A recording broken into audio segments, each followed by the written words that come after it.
कक्षा 10 के सभी विद्यार्थियों, आज मैं आपको एक ऐसा प्रश्न पत्र बताऊंगा जो कि 26 फरवरी के दिन आपको टॉप कराने में काफी मदद करेगा। चलिए तो बिना किसी देरी के वीडियो करते हैं शुरू। तो 1972 में आपका भारत में वन्य जीव सुरक्षा अधिनियम पारित हुआ था। मेघालय जो है इसमें बांस ड्रिप सिंचाई सामान्य है। देश का सबसे पुराना कृत्रिम पत्तन है तो चेन्नई। नेपोलियन संहिता को हम 1804 की नागरिक संहिता के नाम से जानते हैं। भारत में साइमन कमीशन का बहिष्कार किया गया, क्यों? क्योंकि इसमें कमीशन में कोई भी सदस्य भारतीय नहीं था। ठीक है। नगर कमेटी का स्थानीय सरकार को कहा जाता है, तो नगर कमेटी यहां से हो गया है। इसके बाद ये क्वेश्चन नंबर 3, 4, 5 हो जाएगा आपका इंग्लिश मीडियम वाले बच्चों के लिए। यहां से हमारे बच्चों के लिए मैंने पहले से रिक्त स्थान भर रखे हैं ताकि उन्हें कम समय में पूरी जानकारी मिल जाए। यहाँ से आगे बढ़ेंगे और ये देखिए आप रिक्त स्थानों को। ठीक है।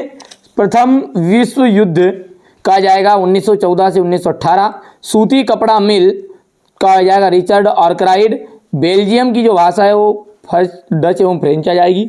महिला साक्षरता दर कहा जाएगा इसमें 54% और 2011 की भारत की साक्षरता दर इसका जाएगा आपका 73%।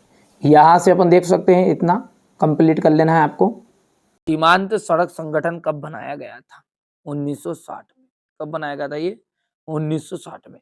रोलेट अधिनियम कब लागू हुआ? रोलेट अधिनियम हुआ था अप्रैल 1919 में। कार्यपालिका और विधायिका द्वारा बनाए गए कानूनों पर अंकुश कौन रखता है? न्यायपालिका। जीडीपी में सबसे अधिक योगदान किसका है? तृतीय क्षेत्र का। बैंक जो है वो जमा राशि के एक बड़े भाग को किस में इस्तेमाल करती है? ऋण देने में। और भारत में लघु उद्योग में कितने श्रमिक नियोजित है? तो 2 करोड़। यहां से अपन ये कर सकते हैं ना। 2016 में भारत विश्व में चीन के बाद दूसरा बड़ा तिलहन उत्पादक देश बना था। बिल्कुल यहाँ से सत्य सत्य तो आप कर सकते हैं ना। सार्वजनिक क्षेत्र जो है ना रिलायंस इसको नहीं है। क्यों? क्योंकि ये तो निजी है। 1805 में फ्रांसी की क्रांति हुई थी, असत्य बात है। जी आपका चौथा है जनगणना के में प्रत्येक 10 वर्ष के बाद सभी नागरिकों को धर्मों को भी दर्ज किया जाता है। लोकतंत्र जो है ना एक तरह का गलतियों का पुतला ही है। अब ये कह रहा है कि गलतियों को सुधारने की गुंजाइश नहीं होती, तो भाई सब गलत बात है। और औद्योगिक क्षेत्र जो होता है वो प्राथमिक क्षेत्र है। औद्योगिक क्षेत्र आपके जो है वो ठीक है द्वितीय क्षेत्र के अंतर्गत आते हैं। तो ये बात भी आपकी गलत हो जाएगी। यहां से हमारे इंग्लिश मीडियम वाले बच्चे बढ़िया से देखेंगे।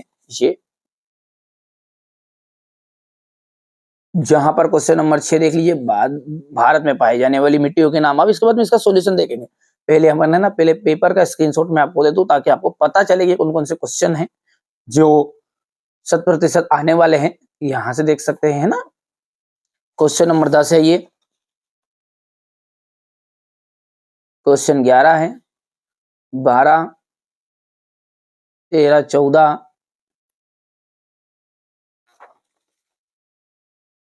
ये क्वेश्चन नंबर आपका 15, 16, ठीक है। ये क्वेश्चन नंबर 17 है, 18 हो गया। 18 के बाद में ये क्वेश्चन नंबर 19, ये 20, क्वेश्चन नंबर 21, इस तरह का रहेगा आपका क्वेश्चन नंबर 22 और ये अंतिम 23। मानचित्र ही रहता है 23वें क्वेश्चन में, तो है ना। अब चलिए इसको पेपर को अपन रखते हैं साइड में। क्यों? क्योंकि अपन है ना अब सॉल्यूशन देखते हैं इसका, है ना भैया। चलिए तो इसको रख लेते हैं साइड में यहाँ पर। अब देखिए ये सेट ए जो आपको बता दिया है ना उसका सॉल्यूशन है। देखिए प्रश्नों को देखेंगे यहां से। भारत में जो पाए जाने वाली मिट्टी है वो कौन कौन सी है, नाम बताना है।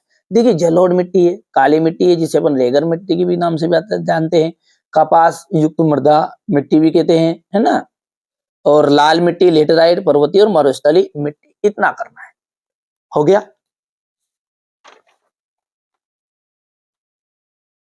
बांगर और खादर मृदाओं के बीच में अंतर आपको बताना है। तो देखिए बहुत ही सिंपल है। बांगर जो अपन कहेंगे, बांगर यानी कि पुरानी जलोढ़ है। दोनों ही क्या है? जलोढ़ मिट्टी ही है। दोनों क्या है, अपनी जलोढ़ मिट्टी है। और जलोढ़ मिट्टी में ये जो बांगर है ना, आपने सुना होगा, एक सीमेंट में भी बोलता है बांगर, ठीक है, सीमेंट है ना भैया। तो बांगर का मतलब होता है पुरानी, है ना। तो पुरानी जलोढ़ इसको कहते हैं, और नवीन जलोढ़ किसे कहते हैं अपन, खादर को। समझ में आ रही बात नहीं। अब ये जो पुरानी है तो इसके मिट्टी के कण मोटे होते हैं और इसके कण थोड़े पतले होते हैं। शब्दों को ध्यान में रखना, आप तो सारी चीजें समझ में आएगी। क्या बोला है मैंने कि बांगर जो है उसमें क्या हो रहा है, उसमें मिट्टी के कण जो होते हैं वो मोटे होते हैं और इसमें छोटे होते हैं, महीन होते हैं। अब सीधी सी बात है, पुरानी जो है ना वो थोड़ी सी कम उपजाऊ रहेगी, है ना। तो पुराना जो माल हो वो थोड़ा सा घिसता जाता, नया नया रहता, थोड़ा दम टेकता है। ये कम उपजाऊ होता है, ये अधिक उपजाऊ होता है। ये थोड़ी सी ऊंचाई पर है। अब ये नई नई बनी, तो ये नई किसके कारण बनी, बाढ़ के कारण बनी, है ना। एक स्थान से दूसरे स्थान पर मिट्टी का परिवर्तन हुआ, बहती हुई गई, उसके कारण बनी। तो ये संपूर्ण मैदान क्या है इसका, बाढ़ का मैदान है। तो देखिए सिंपल सी बात कहूं मैं, एक ही शब्दों में आप समझो, बांगर, पुरानी जलोढ़ मिट्टी को हम बांगर मृदा कहते हैं और नई जलोढ़ मिट्टी को हम खादर। इसमें मिट्टी के कण मोटे होते हैं, इसमें मिट्टी के कण महीन होते हैं। ये कम उपजाऊ होती है, ये अधिक उपजाऊ होती है। ऊंचाई के कारण यहां तक बाढ़ का पानी नहीं पहुंच सकता और ये संपूर्ण बाढ़ का मैदान है। चलिए अब आगे बढ़ते हैं। अब अगला जो क्वेश्चन नंबर 7 है ना, वो है आपका जलोढ़ मिट्टी और काली मिट्टी में अंतर। यदि ये प्रश्न आपसे घुमा भी दे और पूछ ले कि जलोढ़ मिट्टी की विशेषता बताओ और काली मिट्टी की विशेषता बताओ, तो दो ही ये है, देखो गौर से। इस मिट्टी का जो रंग होता है ना वो हल्का भूरा होता है। काली का नाम क्या है, काली, तो भैया काले ही रहेगा, तो सफेद तो नहीं हो जाएगा, है ना। तो जलोढ़ मिट्टी का जो रंग होता है ना वो तो हल्का भूरा रहता है, और काली मिट्टी का जो रंग है वो आपका काला होता है। यहां देश की भूमि के 40% भाग पर फैली हुई, कितनी, 40। और सबसे उपजाऊ जो मिट्टी होती है ना वो जलोढ़ मिट्टी ही होती है, ठीक है। तो यहाँ देश की भूमि के 40% भाग तक फैली हुई है, और ये 18.5 भाग में फैली हुई। नदियों के द्वारा बहाकर लाई गई मिट्टी को हम जलोढ़ मिट्टी कहते हैं, और काली मिट्टी का जो निर्माण है वो ज्वालामुखी उद्गार से निकलने वाले लावा के कारण हुआ है। सिंपल है, ज्यादा कठिन नहीं है, 3 नंबर तक ज्यादा ज्यादा आएगा, ये बढ़िया से कंप्लीट करना है। आगे बढ़ते हैं बेटा। तो अगला जो प्रश्न है वो क्या है, मृदा संरक्षण किसे कहते हैं। देखिए संरक्षण का मतलब होता है सुरक्षा करना। क्या होता है संरक्षण का मतलब, सुरक्षा करना। सीधी सी बात है कि मिट्टी का अपरदन हो रहा है, अब किसे सुरक्षा करोगे, लट तो कोई नहीं मार रहा है इसे, ठीक है, नुकसान हो रहा है, मिट्टी को काट रहे हैं, कट रही है, बह रही है। तो मिट्टी के कटाव बहाव को रोकना ही क्या कहलाता है, अपना मृदा संरक्षण कहलाता है। या फिर अपन सिंपल भाषा में कह सकते हैं कि मृदा के अपरदन या क्षय को रोकना ही क्या कहलाता है, मृदा संरक्षण कहलाता है। जितनी चीजें बता रहा हूं ना उतने कंप्लीट करने पड़ेंगे, बस सीधी सी बात है ना भैया। चलिए तो ये हो गया आपका क्वेश्चन नंबर 8, और छोटा छोटा कर दूं ताकि ये पूरा स्क्रीनशॉट आपका कवर हो जाएगा। हो गया। आगे बढ़ते हैं। अगला प्रश्न है, रबी और खरीफ की जो फसल है उसमें अंतर है, ठीक है। अब ये कभी कभी इसको ऐसे पूछ लेता है कि खरीफ की फसल ऋतुओं की विशेषताएं बताओ, तो ये जो अंतर वाली लाइन है इनकी विशेषताएं इधर की लिख देना। इधर की रबी की विशेषताएं पूछे ना, रबी की फसल की, तो यहाँ पर ये इसकी आ जाएगी। चलिए अंतर को समझाता हूँ ट्रिक के माध्यम से, बिल्कुल। तो देखिए मैंने एक तरफ लिख लिया खरीफ और दूसरी तरफ लिख लिया रबी। यदि देखिए आप ध्यान से देखना, एक ही चीज को ध्यान में दिमाग में बैठा लो, और उसको भी मैं ट्रिक के माध्यम से बैठा दूंगा, नहीं बैठेगा तो देखिए खरीफ यानी कि क्या हो जाएगा, सोयाबीन अपन बोते हैं, वो खरीफ की फसल है। रबी, रबी की बात करें तो इसमें आ जाएगा आपका गेहूं, बस इन शब्दों को ध्यान रखो। अच्छा, दो रबी में कितने हैं आपके, गेहूं, गाम और हा दो यहाँ पे भी चना, ये दोनों चीजें कब हो जाती है आपके, ठीक है। वो चीज दिमाग में बैठा लो और पूरा अंतर आपके सामने समझ में आ जाएगा। सबसे पहले अपन सोयाबीन की बात करें ना, खरीफ की फसल की बात करें, तो कब बोते हैं भैया, वर्षा ऋतु में बोते हैं। बोते यानी बोते, बोलो जल्दी से बोलो, ठीक है। कब बोते हैं, वर्षा ऋतु के आगमन पर इसको बोया जाता है। इसको भैया ठंड में, और ठंड को अपन कहते हैं शरद ऋतु, ठीक है। क्या कहते हैं ठंड को, शरद ऋतु कहते हैं। तो खरीफ की जो फसल है वो कब बोई जाती है? सोयाबीन की तो बोती है, तो उदाहरण दिया अपने को, शब्द इनका यूज करना है ना। खरीफ की फसल यहाँ वर्षा ऋतु के आगमन पर बोई जाएगी और ये शरद ऋतु के आगमन पर बोई जाएगी। दूसरे पॉइंट की यदि मैं बात करूं, आपसे ही पूछ रहा हूं और आप जवाब देते जाना। ये फसल जो होती है ये पकती है तो इनको पकने में कम समय लगता है कि ज्यादा लगता है? तो आप बोलोगे कि पकने में तो हम भैया सोयाबीन बहुत जल्दी पक जाता है, 45 दिनों वाले भी आ गए, 75 दिन के देख लिए हमने, तो पकने में कम समय लगता है। और इधर क्या होगा भैया? अधिक समय लगेगा, सीधी सी बात है। तो खरीफ की जो फसल है इन फसलों को पकने में कम समय लगता है, इनको पकने में अधिक समय लगता है। दो चीजें क्लियर भैया। पहला बताया अपन ने कि वर्षा ऋतु के आगमन पर बोई जाएगी, शरद ऋतु के आगमन पर बोई जाएगी। इनको पकने में कम समय लगेगा तो इनको पकने में अधिक समय लगेगा। तीसरे पॉइंट की और आगे बढ़ते हैं। अब जब पकने में कम समय है तो भाई साहब पैदा क्या फिर वहां 50-30 कुंटल एवरेज दे देगा क्या? नहीं देगा। 5-10-12 इतना तक। और गेहूं 25 से 30 तक, कहीं कहीं 35 तक भी निकल जाता है, ऐसा नहीं है। ठीक है, तो अपन बोलेंगे कि इनका उत्पादन, पूरा नोट्स भी दूंगा, मैं याद कराने का प्रयास कर रहा हूं। उत्पादन जो है प्रति हेक्टेयर 2.5 एकड़ का शायद 1 हेक्टेयर होता है, हमारे इधर तो एकड़ चलता है। हाँ, 2.5 एकड़ का 1 हेक्टेयर होता है। तो इनका उत्पादन जो होता है ना प्रति हेक्टेयर कम होता है। जब कम समय है तो भाई साहब जो चीज लंबे समय तक रहेगी उसका उत्पादन अधिक होगा।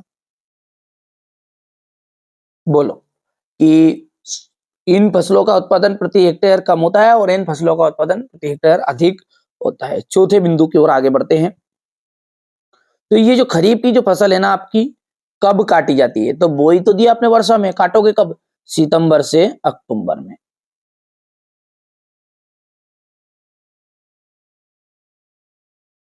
ठीक है भैया। पर अब इनको कब काटोगे दादा? गर्मी की छुट्टी में। तो गर्मी की छुट्टी कब लगती? मार्च में ही। ठीक है, तो इनको ये फसलें मार्च से अप्रैल में काटी जाती है। समझ में आ रहा भैया? उदाहरण लिख दो बट पांचवा कोई सा भी, पांचवा उदाहरण लिख दो।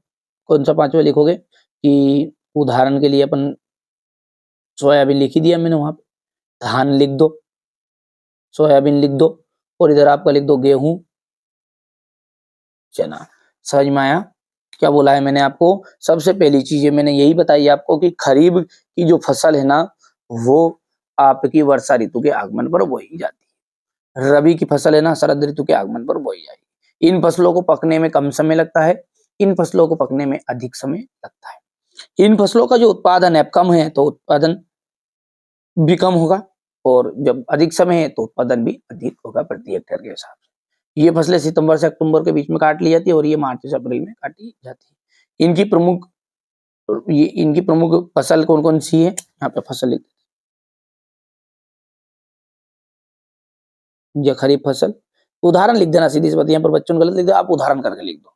ठीक है भैया, आगे बढ़ते हैं। बढ़िया से आप तो कंप्लीट करो, स्क्रीनशॉट ले लेना है ना, नहीं लिया तो ये यहाँ से, इसके बाद भी ये यहाँ से।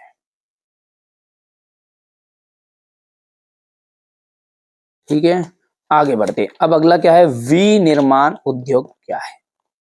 ठीक है, देखो ये जो आप कागज देख रहे हो, सीधी सी बात, ये कागज किससे बना है आप खुद बताओ। यहाँ पे लिखा है कागज बना है बांस से। जो अपन शक्कर का यूज करते हैं, चीनी, वो किससे बनती होती है? अपनी गन्ने से बनती होती है। तो हम बात करें कि जो गन्ना था, ठीक है, ये इस गन्ने को इन्होंने मूल्यवान उत्पाद में परिवर्तित कर दिया, और छोटे से 1 किलो गन्ने से बहुत सारी चीनी बनाई जा सकती है ना। देखिए थोड़ा सा उल्टा बोल दिया मैंने। जो तो गन्ना होता है ना मतलब कम भाव का होता है, चीनी होती है ज्यादा भाव की होती है। ठीक है, तो जो गन्ना होता है 1 कुंटल गन्ने की यदि बात करें अपन, तो 13 किलो उससे चीनी बनती है। अब ये रेट में यदि आप देखोगे ना तो वो गन्ने से ज्यादा रेट की हो गई। ठीक है, 13 किलो तो चीनी बन गई, 30 किलो उससे खोई बनती है, और 5 लीटर सीरा बनता है, और कुल मिलाकर हम यदि मोटे मोटे तौर पे जोड़े ना तो 1,000 रुपए का माल उससे बनता है। ठीक है, तो ये आपको ध्यान में रखना है। तो ये बोल रहा है कि कच्चे पदार्थ से को मूल्यवान उत्पाद में परिवर्तित करके अधिक मात्रा में वस्तुओं का निर्माण करते हैं, उत्पादन करते हैं, तो उसे अपन कहते हैं विनिर्माण। सीधी सी बात है कि बांस था उससे कागज बना लिया है, गन्ने से चीनी बना ली है, ठीक है, और कोई सा दूसरा स्थान जो भी कोई दूसरी चीज है ना, उन सबसे जो दूसरी वस्तुएं बनाती है प्रोडक्ट, जैसे अपने चिप्स से, आलू से अपन ने चिप्स बना ली, ये भी क्या है, विनिर्माण उद्योग के अंतर्गत आएगा। आलू कम रेट का चिप्स को ऊपर जोड़ोगे तो ज्यादा भाव हो जाएगी। चलिए आगे बढ़ते हैं। स्पष्ट कीजिए कि कृषि और उद्योग किस प्रकार साथ साथ बढ़े। बहुत इंपॉर्टेंट और सिंपल है, सिंपल है। यदि मैं बात करूं आपसे, अब थोड़ा सा इसको ध्यान से समझो है ना, ताकि आपको समझ में आए। देखिए भारत क्या है, हमारा कृषि प्रधान देश। यदि हम बात करें कि जो कृषि का जो विकास है, कृषि का विकास, अब बात करें कृषि प्रधान तो है, और जो कृषि किस पे निर्भर है अधिकतर, पूर्ण तरह उद्योगों पे आश्रित है। क्यों उद्योग पे आश्रित है? क्योंकि भाई साहब आज के जमाने में पेट्रोल डीजल, क्योंकि उसमें सारी चीजें मशीनरी से काम हो रहा है, वो सारी चीजें जो आपके कीटनाशक है, लाइट है, ठीक है, तो पानी फेरने के लिए ट्यूबवेल है, ट्रैक्टर है, ये सब कहां से बने? ये सब कंपनियों के द्वारा ही तो बनाए गए, ठीक है। तो हम कहेंगे कि आज जो कृषि का जो विकास है वो पूरी तरह उद्योगों के विकास पे निर्भर है। जितना उद्योग आगे बढ़ेगा तो ही कृषि बढ़ेगी हमारी, है ना। चलिए, तो कृषि में उर्वरकों, कीटनाशकों, प्लास्टिक, बिजली, डीजल का प्रयोग निरंतर बढ़ता जा रहा है, और जो हमें उद्योगों से ही प्राप्त होता है। समझ में आई बात? आपको क्या बोला है मैंने ये कहा है कि कृषि प्रधान देश है हमारा भारत। आज जो कृषि का विकास है वो पूरी तरह उद्योगों पर निर्भर हो गया है। कृषि में जो उर्वरकों की आवश्यकता होती है, कीटनाशकों की आवश्यकता होती है, डीजल की, पेट्रोल की, सॉरी पेट्रोल वाले बोल दिया, बिजली की, आदि की जो मांग रहे, मशीन की, मतलब जो भी है अपनी हार्वेस्टर होगी, इन सब की जरूरत रहती है, और जो हमें उद्योगों के द्वारा ही प्राप्त होती है। दूसरी ओर हम कह सकते हैं कि जो उद्योग है, अब उस उद्योग में भाई साहब बनाया क्या, कोई से दो सामान बने, तो वो उद्योग से के लिए कच्चा माल जो है ना, वो कहां से मिलेगा? वो तो खेती से मिलेगा ना, ठीक है। तो दूसरी ओर हम उद्योगों के लिए कच्चा माल की आवश्यकता होती है, और ये कच्चा माल हमें खेती से ही प्राप्त होता है, ठीक है। ये कच्चा माल हमें खेती से ही प्राप्त होता है, अतः हम कह सकते हैं कृषि हमारे उद्योगों का आधार है। कृषि क्या है? उद्योगों का आधार है। इस प्रकार हम कृषि और उद्योग दोनों को एक दूसरे से अलग नहीं मान सकते। वास्तव में इन दोनों में निकटता का संबंध है। अब आप कहोगे कि भाई साहब नहीं, अभी डीजल आया तो कोई खेत में से निकल ले गया, अरे वो तो छोड़ो, दूसरी चीज तो भाई, दूसरी चीज कौन सी? आपका टमाटर उद्योग हो गया ना, वो रेसिपी आती है ना बहुत सारी टमाटर की, ठीक है। मिर्ची की कंपनी आ गई, तो मिर्ची के वो बनाते पाउडर नहीं, ये कहाँ से बनेंगे? दूध के पाउडर है, जो हमारा खेती बाड़ी से था। आप खेती बाड़ी मतलब माल ढोर जो अपन है वो खेती से पे निर्भर है। तो ये एक दूसरे से रिलेटिव चीज है, यही बोलना चाह रहे हैं कि वास्तव में हम कह सकते हैं कि दोनों में क्या है, निकटता का संबंध है। बहुत सिंपल है, सिंपल सीधी सी बात है कि वो उसके भरोसे, वो उसके भरोसे। एक दो बार पढ़ोगे तो अपने आप समझ में आ भी आएगा। थोड़ा छोटा कर दूं, एक ही स्क्रीनशॉट में आपका आ जाएगा। यहाँ से हो गया इतना। चलिए आगे बढ़ते हैं और अगला देखते हैं। सीमा सड़क संगठन की स्थापना कब की गई? चलिए इसको थोड़ा समझते हैं। तो देखिए इस तरह की होती है आपकी सीमा सड़क, ये है ना, यहां से देख लीजिए जो बॉर्डर पर होती है, तो ये बॉर्डर वाली जो सड़कें होती है ये सीमा सड़क होती है, और इनकी देखरेख के लिए 7 मई 1960 को 7 मई 1960 को आपको सीमा सड़क संगठन की स्थापना की गई थी, ठीक है, ताकि उत्तरी तथा पूर्वोत्तर क्षेत्र की जो सीमावर्ती इलाके हैं इनमें परिवहन का कार्य समन्वित कर सके, तीव्र विकास कर सके तथा आर्थिक विकास को तेज किया जा सके, ठीक है भैया। इसको कर सकते हैं आप कंप्लीट बढ़िया से, और तथा प्रतिरक्षा संबंधी व्यवस्था को मजबूत बनाया जा सके।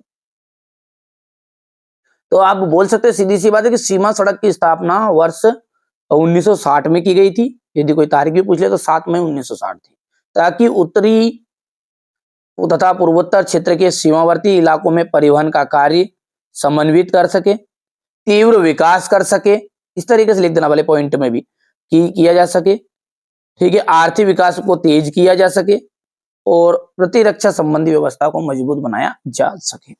चलिए अब बात करते हैं आगे के क्वेश्चन की। तो ये देखिए देश के प्रमुख संचार साधन बताइए तो दूरदर्शन, रेडियो, समाचार पत्र समूह, प्रेस, सिनेमा आदि ये हो जाएगा आपका। डिजिटल भारत क्या है? देखिए डिजिटल इंडिया जो है ना वो क्या है आपका, एक तरह का भारत, डिजिटल भारत जो है ज्ञान आधारित परिवर्तन करने का एक विशाल कार्यक्रम, एक तरह का कार्यक्रम है। तो अपन बोलेंगे ज्ञान आधारित परिवर्तन के लिए भारत को तैयार करने के लिए क्या है, ये विशाल कार्यक्रम है। क्या होता है इसमें? डिजिटल भारत कार्यक्रम का जो मुख्य उद्देश्य है वो भारतीय प्रतिभा, फिर से सुनना ध्यान से, इसको याद करो तो ऐसे करना है जो मैं बता रहा हूं। डिजिटल भारत कार्यक्रम का जो मुख्य उद्देश्य है भारतीय प्रतिभा, सूचना प्रौद्योगिकी बराबर कल का आने वाला भारत में होने वाली परिवर्तन को समझना है तथा तकनीक को केंद्र में रखकर बदलाव करना है। सिंपल है, कर सकते हो, है ना। Question number 12।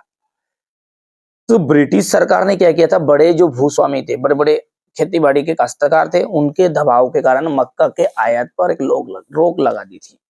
कानून के सहारे रोक लगेगी, तो जो कानून के सहारे ये पाबंदी लगाई थी उसे अपन कार्नेला के नियम से जानते हैं। अगला है आयात शुल्क। आयात, आयात का मतलब आइजो, ठीक है, निर्यात न्यायजो, यानी कि आयात मतलब आएगा जो। तो कोई से भी देश से अपन कोई सी भी वस्तु को हमारे देश में मंगाते हैं तो उसे कहते हैं आयात। शुल्क मतलब होगा टैक्स, उस पर पैसे लेंगे। तो आयात शुल्क जो होता है किसी दूसरे राष्ट्र से आने वाली चीजों पर वसूल किया जाने वाला शुल्क होता है। यहाँ कर या टैक्स बोल सकते हैं, शुल्क बोल सकते हैं, उस जगह से लिया जाता है जहां से वस्तु देश में आती है, अर्थात सीमा पर, बंदरगाह या हवाई अड्डे पर। हो गया।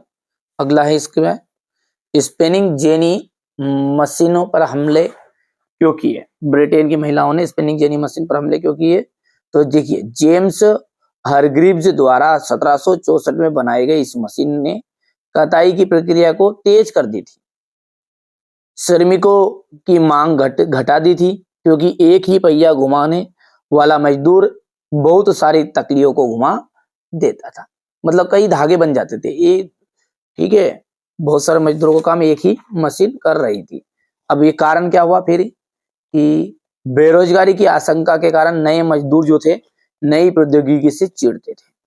जब उन पर उद्योग में स्पिनिंग जेनी मशीन का प्रयोग किया गया, जब उन उद्योगों में स्पिनिंग जेनी का मशीन शुरू किया गया तो हाथ से ऊन काटने वाली औरतों इस तरह की मशीनों पर हमला करने लगी, ठीक है, क्योंकि उनको बेरोजगारी होने की आशंका थी।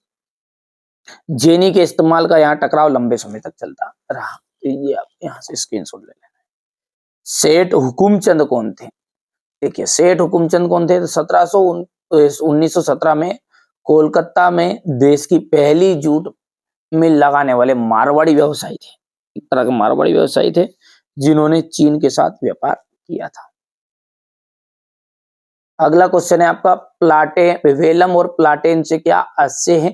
देखिए वेलम क्या है, चर्मपत्र या जानवरों की चमड़े से बनी लेखन सतह है। मुद्रित किताबों की सस्ती अश्लील मानने वाले कुलीन वर्गों और भिक्षु संघों के लिए छपी गई किताबों के विलासी संस्करण अभी तो बेशकीमती वेलम या पत्र पर ही छपते थे। ये वेलम था। प्लाटेन क्या था ये आप कर सकते हैं, यहाँ से प्लाटेन का थोड़ी बहुत चीज आप खुद स्वयं भी कर लेना ताकि कम समय में वीडियो बन जाए, इसलिए मैं ऐसा कर रहा हूँ। उल्मा और फतवा से क्या से इस्लामी कानून और शरिया के जो विद्वान हैं उन्हें अपन उल्मा कहते थे। फतवा जो कानून विद्वान थे ना वो विद्वान कई की बात को बताते थे, तो वो जो बातें थी वो घोषणा थी, वही क्या कहलाती, फतवा कहती थी। अनिश्चय या असमंजस की स्थिति में इस्लामी कानून जानने वाले विद्वान सामान्यतः मुफ्ती के द्वारा की गई वैधानिक घोषणा, जो बात वो कहते थे उस घोषणा को अपन कहते थे फतवा। त्रिपिटिका कोरियाना क्या है? यहां से देख सकते हैं 13वीं शताब्दी के मध्य त्रिपिटिका कोरियाना वुड ब्लॉक्स मुद्रण के रूप में बौद्ध ग्रंथों का कोरियाई संग्रह। क्या है? कोरियाई संग्रह था बौद्ध ग्रंथों का, ठीक है। इन ग्रंथों का लगभग 80,000 वुड ब्लॉक्स उकेरा गया था और उकेरा गया था। इन्हें 2007 में UNESCO memory of the world में रजिस्टर्ड भी कर दिया गया। अगला है आपका पंचांग तथा गाथा गीत से क्या आशय है। देखिए, चांद सूरज की गति, ज्वार भाटा के समय, लोगों के दैनिक जीवन से जुड़ी हुई अहम जानकारियां जिसके द्वारा अपन कहते हैं उसे अपन वार्षिक पंचांग कहते हैं। पंचांग जो के ना महाराजाओं के पास मिलती है, ठीक है। ये गाथा गीत, गाथा गीत में क्या जाएगा, लोक गीत का ऐतिहासिक आख्यान जिसे गाया या सुनाया जाता है उसे अपन कहते हैं गाथा गीत। अगला है आपका, देख लीजिएगा, प्राथमिक क्षेत्रक, द्वितीय क्षेत्रक और तृतीय क्षेत्रक को उदाहरण से समझाइए। देखिए, प्राथमिक में कुछ भी नहीं है, पशुपालन आएगा, खेती बाड़ी आएगी। जो प्राकृतिक संसाधनों का पर प्रत्यक्ष रूप से आधारित रहेंगे ना, उन्हें अपन कहेंगे प्राथमिक क्षेत्रक। तो ऐसी गतिविधियां जो प्राकृतिक संसाधनों पर प्रत्यक्ष रूप से आधारित होती है, उदाहरण है पशुपालन, कृषि आदि। द्वितीय क्षेत्रक, वहां क्षेत्र जिसमें कच्चे माल के को विनिर्माण प्रक्रिया द्वारा अनेक प्रकार के, ये प्रकार है ना, अनेक प्रकार के उत्पादन में बदल दिया जाता है, उसे अपन कहते हैं द्वितीय क्षेत्र। गन्ने से चीनी। तृतीय के अंतर्गत क्या आएगा आपका, कि ऐसे इस क्षेत्र की गतिविधियां प्राथमिक क्षेत्र एवं द्वितीय क्षेत्र से भिन्न होती है। ये भौतिक वस्तुओं का उत्पादन नहीं करती, बल्कि ठीक है लोगों, सरकार या उद्योगों के लिए सेवाएं, क्या जाएगी यहाँ पे, सेवा ये प्रदान करती है। उदाहरण के लिए डॉक्टर हो गया, संचार हो गया, बैंक, शिक्षा आदि। तो ये आपका प्रश्न सोल्व हो चुका है। प्राथमिक क्षेत्र यहाँ से, ठीक है, ये द्वितीय क्षेत्रक हो गया और ये तृतीय क्षेत्रक हो जाएगा। चलिए, इसके बाद में इसका अथवा है अधोसंरचना या ज्ञान आधारित समाज समझाइए। दो प्रश्न है, दो प्रश्न अलग अलग पूछ सकता है आपसे दो नंबर में, कि अधोसंरचना किसे कहते हैं, ठीक है, ज्ञान आधारित समाज से आप क्या समझते हैं। देखिए, वे सुविधाएं एवं क्रियाएं जो उत्पादन के क्रिया कार्यों में सहायक होती है, वे सुविधाएं या क्रियाएं जो उत्पादन के कार्यों में क्या होगी, सहायक होगी, उन्हें हम कहेंगे अधोसंरचना। जैसे ऊर्जा हो गई है, शिक्षा हो गई, ये सब किसमें आएगी, बांध है, ये आपकी अधोसंरचना में आएगी। दूसरा है ज्ञान आधारित समाज, तो वहां समाज जिसमें सभी क्रियाएं किस पर उपलब्ध हो, ज्ञान के आधार पर उपलब्ध हो। दूरसंचार तकनीक के विस्तार से ज्ञान आधारित समाज की धारणा का विकास हुआ है। सिंपल सिंपल ये छोटे छोटे प्रश्न आप याद कर सकते हो। वैश्वीकरण क्या है, किन उद्योगों पर वैश्वीकरण का बुरा प्रभाव पड़ा। तो दो प्रश्नों को मिलकर एक प्रश्न है, ये अलग अलग आएगा एग्जाम में आएगा, तो कि वैश्वीकरण से आप क्या समझते हैं और किन उद्योगों पर वैश्वीकरण का बुरा प्रभाव पड़ा है। देखिए, सबसे पहले वैश्वीकरण देखते हैं। वैश्वीकरण का मतलब यह है कि पूरा जो विश्व है वो मिलकर एक इकाई के रूप में कार्य करे, यानी जो सारी कंपनियां, एक देश, एक व्यापार की ऐसी प्रक्रिया है जिसके अंतर्गत सभी व्यापारिक क्रियाओं का अंतरराष्ट्रीयकरण हो जाता है तथा वे सब एक इकाई के रूप में कार्य करती है। सिंपल है, क्या बोला है कि यहाँ एक ऐसी प्रक्रिया है जिसके अंतर्गत सभी व्यापारिक क्रियाओं का अंतरराष्ट्रीयकरण हो जाता है और वे एक इकाई के रूप में कार्य करने लगती है, इसे अपन कहते हैं वैश्वीकरण। अगला इसी का टुकड़ा है ये, और प्रश्न अलग आएगा, परीक्षा में आएगा तो ये अलग से ही, कि किन उद्योगों पर वैश्वीकरण का बुरा प्रभाव पड़ता है। तो देखिए, बैटरी, संधारित्र, ये उत्तर है यहां से, तो है ना।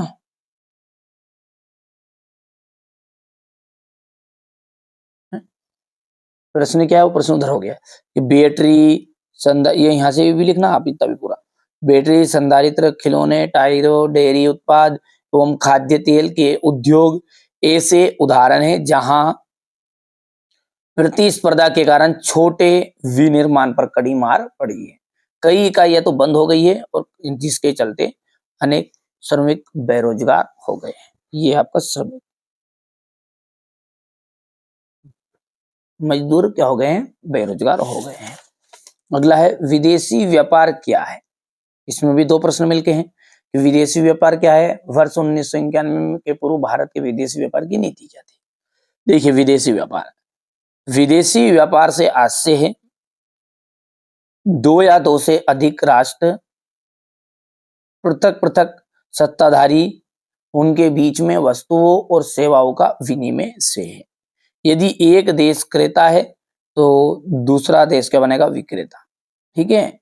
सत्ताधारी देशों में रहते हो तो उनके बीच होने वाला जो क्रय विक्रय है वो आपका यहाँ पर विदेशी व्यापार कहलाएगा। अब ये थोड़ा सा बच्चों ने ना कठिन लिख दिया है। चलिए सिंपल लैंग्वेज में मैं आपको इसको बताता हूँ।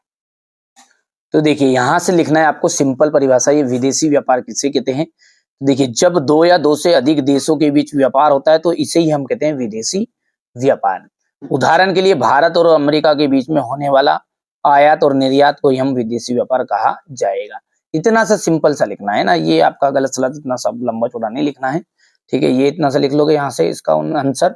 और आगे जब देखते हैं वर्ष 1991 के पूर्व भारत की विदेशी व्यापार की नीति कैसी थी, तो वो निम्न प्रकार की थी। ठीक है, यहां से विदेशी नीति ऐसा लिखना है ना, ये बच्चों ने थोड़ा नोट से तैयार किया, थोड़ा सा इक्का दुक्का में गलत कर दिया तो मैं सही कर भी चाहता हूँ। वर्ष 1991 तक आयातों पर नियंत्रण रखा गया था। इस अवधि में केवल अनिवार्य वस्तुओं जैसे मशीनरी हुई, अब उर्वरक हो गए, पेट्रोलियम हो गए का ही मुख्य रूप से आयात किया जाता था। देश के उत्पादकों को विदेशी प्रतियोगिता से बचाने के लिए ऐसा किया गया था। अब जब ऐसा किया गया तो भाई साहब जब थोड़ा सा देश के लोगों को फायदा तो हुआ जिनके पास सामान थे, पर विकास जो है ना वो तेजी गति से नहीं हुआ, व्यापार जो है बहुत धीमी गति से हुआ। तो ये इस तरह की विदेश नीति थी। ये हो गया, समझ में आ गया आपका। आगे बढ़ते हैं, जैव विविधता क्या है, यहाँ मानव जीवन के लिए क्यों महत्वपूर्ण है, बहुत ही इंपॉर्टेंट, लिख के रख लो, आने वाला है। जैव विविधता, देखिए जैव विविधता, जैव का मतलब हो गया जीव जंतु, पेड़ पौधे, सब कुछ आ गया इसमें। ठीक है, चाहे जंगली हो चाहे पालतू हो, जंतु जीव जंतु हो गए और पेड़ पौधे हो गए, ये सबकी जो अधिकता है, इनकी सबकी जो मात्रा है, यानी इनका सबका जो समूह है, संगठन है, सब मिला के क्या कहलाता है आपका जैव विविधता कहलाता है। तो किसी भी प्राकृतिक प्रदेश में पाए जाने वाले जंगली तथा पालतू जीव जंतु एवं पेड़ पौधों की प्रजातियों की अधिकता को ही हम कहते हैं जैव विविधता। सिंपल है, दो चीजें शामिल है इसमें, केवल जंगली हो चाहे पालतू जीव जंतु हो और पेड़ पौधे हो, दोनों मिलाकर के कहला जाएगा आपकी जैव विविधता कहलाएगा। अच्छा, मानव के लिए क्यों महत्वपूर्ण है, मानव और दूसरे जीवधारी एक जटिल पारिस्थितिक तंत्र का निर्माण करते हैं। ठीक है, जिसका अब ये पारिस्थितिक तंत्र का जो निर्माण करते हैं उसमें मनुष्य क्या है, उसका एक मात्र हिस्सा है, मनुष्य नहीं करेगा अकेला, है ना। जब अपनी आवश्यकताओं के लिए प्रत्यक्ष या अप्रत्यक्ष रूप से जीवधारी तथा मनुष्य जो होता है ना अपनी आवश्यकताओं के लिए प्रत्यक्ष और अप्रत्यक्ष रूप से जीवधारियों पर निर्भर करता है, क्योंकि मानव को जीवित रहने के लिए भोजन की जरूरत है, पानी की जरूरत है और हवा की जरूरत है, और इन्हीं जीव जंतु एवं वनस्पतियों से ये सब कुछ प्राप्त होता है। तो इसलिए हम कह सकते हैं कि अब जैव विविधता हमारे मानव के लिए महत्वपूर्ण है। क्यों है, समझ में आ गया, क्योंकि जैव विविधता में पेड़ पौधे भी आ गए और पेड़ पौधों से हमें फल मिलेगा, भोजन कहाँ से बनाओगे, उस पेड़ पौधों के कारण ही तो बनेगा। ठीक है, चाहे गेहूं तो वो भी पेड़ पौधे में आ गए सारी चीजें। ठीक है, जीव जंतु आ गए, जैसे दूध है तो ये अपने गाय बेचते इसमें जीव जंतु आ गए, पाल तो कोई भी चीज। ठीक है, कोई सी भी सामान है तो इन सबकी जरूरत किससे पड़ेगी अपने को, जैव विविधता से। इसलिए अपन कह सकते हैं मानव जीवन के लिए बहुत ही महत्वपूर्ण। यहां से हो गया इतना, इसके बाद में ये यहां से करना है।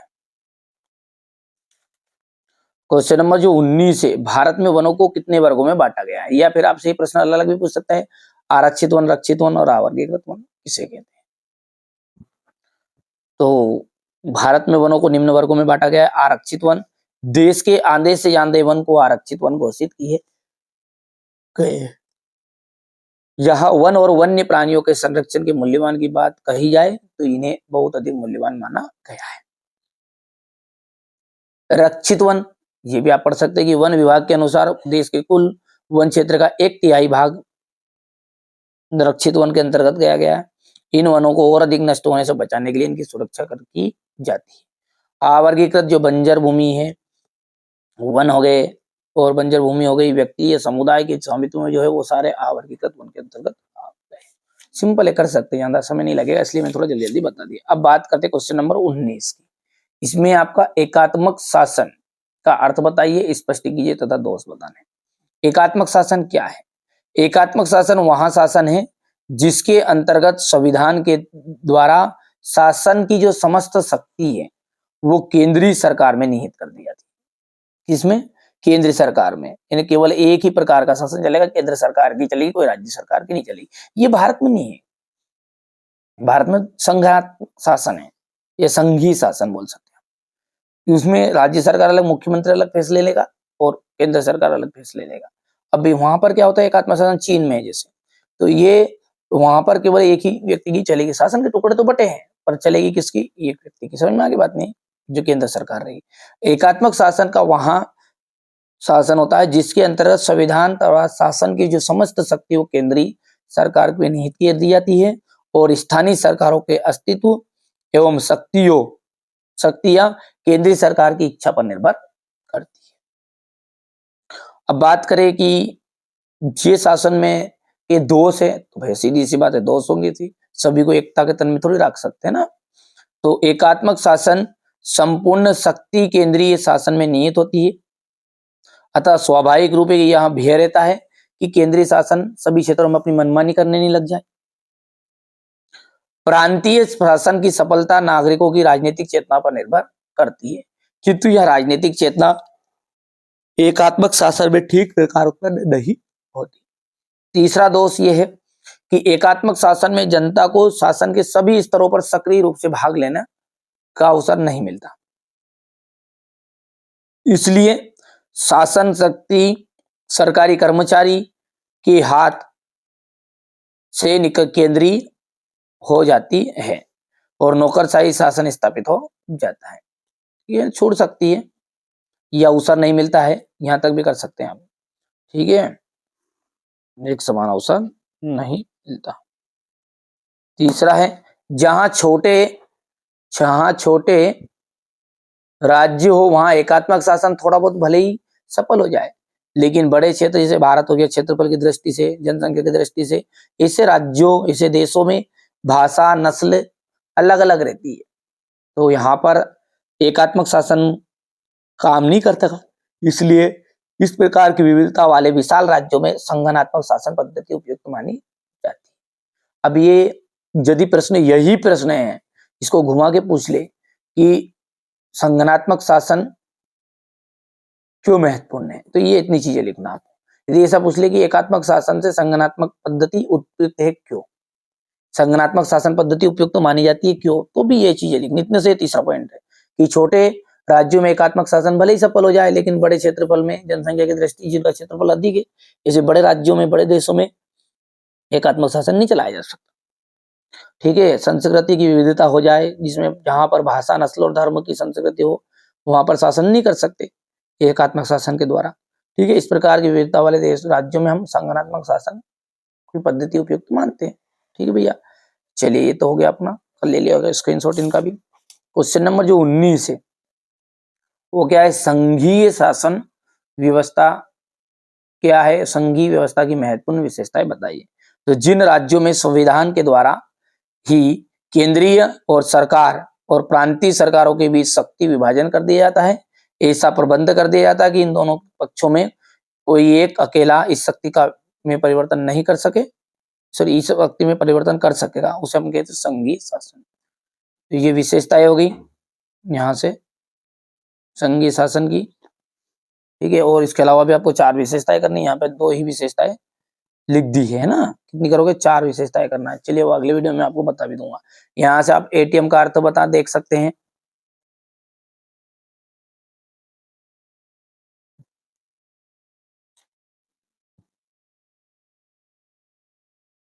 एटीएम क्या है स्पष्ट कीजिए, ये आपको यहाँ से कंप्लीट कर लेना है। ठीक है, एटीएम के बारे में सब कुछ जानते हो, सिंपल लैंग्वेज में